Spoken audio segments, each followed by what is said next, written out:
Сәлем барлықтарыңызға. Біз жасағаннан көтеріліп, үлпілдек болып пісетін синабонның рецебімен бөлісемін. Ең бірінші ыдысымызға жұмыртқа мен шекерді салып, былғаймыз, тұз, сүт, ерітілген сары майды құйып араластырамыз. Ашытқы ұн салып, жұмсақ қамыр илейміз. Бетін жауып, жылы жерге қоямыз. Тестімізді дайындап болғаннан кейін бірден макты ыстық суға салып 30 минутқа қоямыз. 30 минут өткеннен кейін суынан сарқып, салфеткамен кептіреміз. Қамырымыз көтеріліп дайын болып қалғанда оны блендерге салып езіп аламыз. Макты жақсылап кептіруіміз керек. Дұрыс кеппесе, қазір қамырымызға суланып, піскен кезде суы ағып кетеді.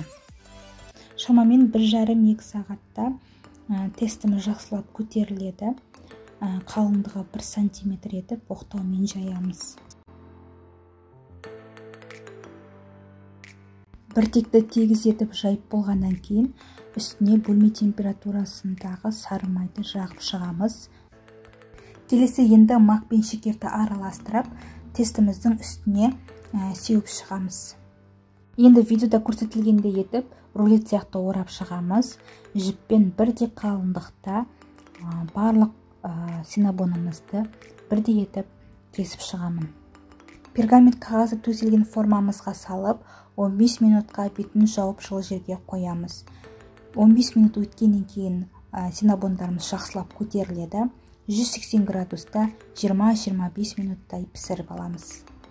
Енді кремін дайындаймыз. Мен креміне сметананы пайдаландым. Сметана мен сахарный пудраны араластырып, қыстықтай синабонның бетіне жағып шығамыз. Енді синабонды кесіп, дәмін көре берсек болады. Менде синабон өте дәмді, үлпілдек, жұмсақ болып пісті. Сіздер де жасап көріңіздер. Менің видеомды соңына дейін қарап, менің каналыма тіркеліп, комментарий қалдыруды ұмытпаңыз.